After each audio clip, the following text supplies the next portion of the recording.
Hello, my name is Sean Yos, and I'm a reporter for the Real News Network in Baltimore. He endeavored to be the mayor of Baltimore twice, a politician many think would have left a radically different legacy in Baltimore if he had won. I'm talking about recently retired Councilman Stokes. Stokes has been a progressive outlier during his 2 decades of service at City Hall. He has fought back against big tax breaks for developers, has advocated for more funding for city schools, and he has sought to pay for it by cutting back on our citywide addiction to policing as a solution for a variety of social ills. And it is that topic we will address today, the future of police reform and accountability in a city that appears to be in dire need of both. Councilman Stokes, thank you for joining us. Great to be with you, Sean. How are you today? Doing all right, doing all right. Great. Why don't we start with an update on the consent decree connected to the Department of Justice report for Baltimore Police Sure. Department. Well, it seems that we're somewhat stalled. I guess there's a negotiation going back and forth. In any sort of negotiation of this type, there are a lot of points, pressure points, where the Department of Justice is saying, you have to do this. The city is saying, yuck, I don't know if I can do quite all of that.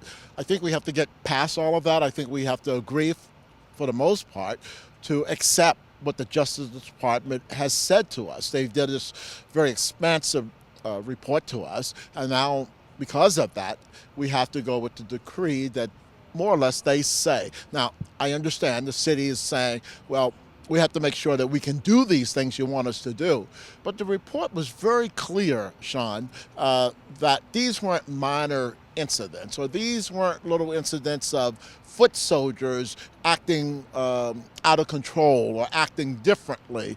Well, it said specifically that that the department had systematically violated the civil and constitutional rights of citizens of Baltimore. Absolutely dead. And it said that it is command who is enforcing this.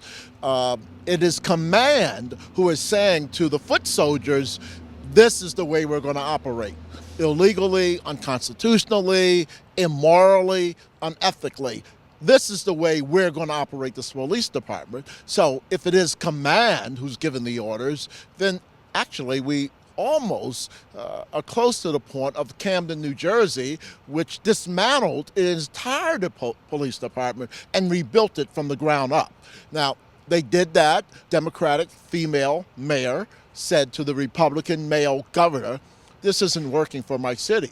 He said, okay, what do you want to do? He says, she said, I want to dismantle the whole police force. Would you send in the state troopers to stay and work and be police officers here until we rebuild our system? Is that dramatic? Is that radical? Well, if the culture that we have is so pervasive and seems to override whatever new commander we bring on board, then maybe that's the way we have to go. It seems ingrained, this culture of brutalizing citizens and being not just all citizens, let's be clear, black citizens. So, when you brought up the command staff, what in your mind, especially in the wake of all the years that you've been a public servant, in your mind, how do you begin to affect the authority, if you will, right, and change the mindset, the culture right, of the command staff in the Baltimore Police Department? Well, I think it's really tough, and I've said that you can't train or retrain a bigot. In other words, you can't change someone's mind because you put them in a room for 6 hours and say, we're going to do it differently. That doesn't work. You've got to hire the people whose mindset is not of that nature from day one. So it seems to me, reading the DOJ report, that we have a number of people who need to be ejected, for lack of a better word, from the police department. We're not going to change their mindset. Well, to that point, after the DOJ report came out, one of the most critical, most devastating in really the history of the Department of Justice, as far as reporting on a police department, a major police department, nobody walked out of police headquarters with boxes. There seemed to be very little, if any, change in wake of what happened. What do you think about that? I don't think much of it, quite frankly. I think that this is a part of the problem, that City Hall and the police department are working hand in glove in and denying citizens their rights.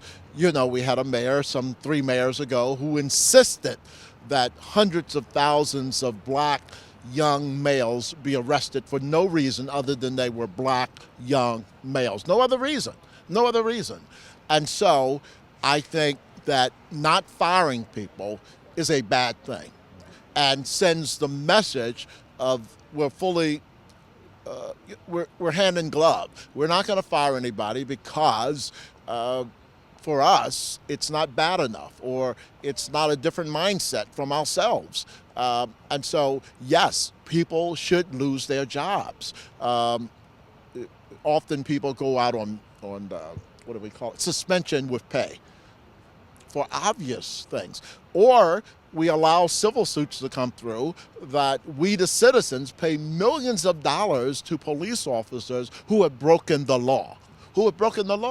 And this also damages morale because this is a small percentage of officers who are this way, except it's so pervasive when command sends it down, and it becomes even more pervasive when that small percentage of officers not only are not chastised or there aren't consequences for their actions, they're actually held up as heroes somewhat by their actions. Like, this is the good old cowboy way of doing it. This is how we stomp crime.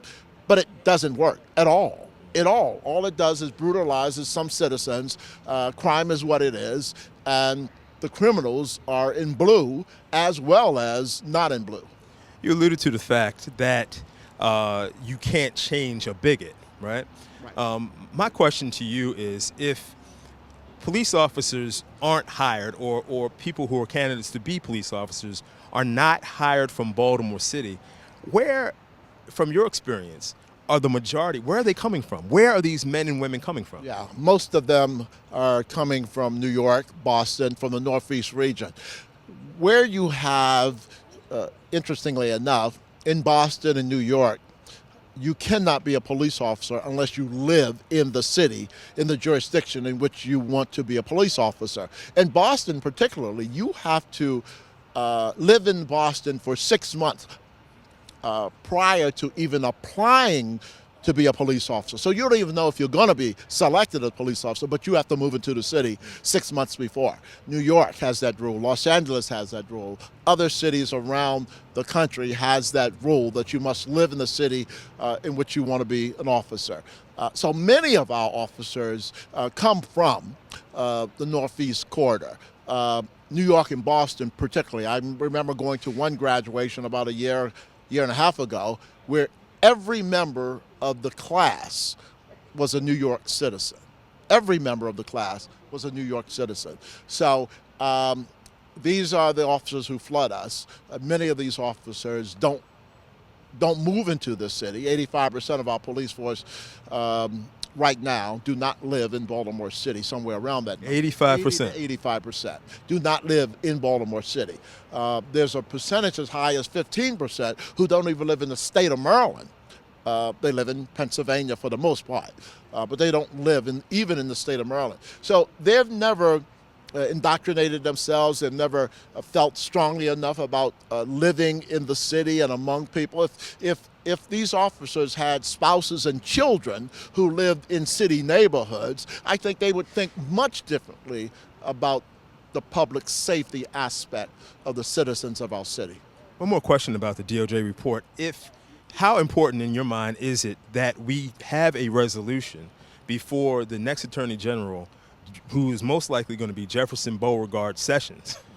How important is it for us to get it done before that happens? Well, it's important to get it done immediately because two things, I believe. One, the new Department of Justice is not going to work hard to get this done.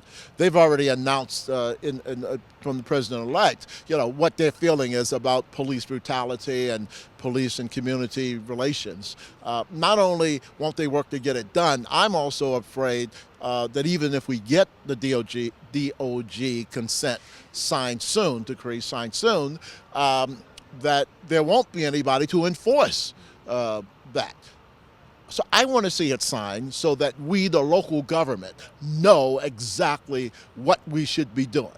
And so with or without the federal enforcement, that we do what we sign off on. And I think we should appoint a commission in Baltimore to make sure that, independent of the government, that we follow and enforce what we sign off on. So with or without city government, with or without the federal government, there is an independent commission that looks at city government and says, this is what you agreed to, and this is what you must follow, and that we have public hearings on this. Sean Yost reporting for the Real News Network.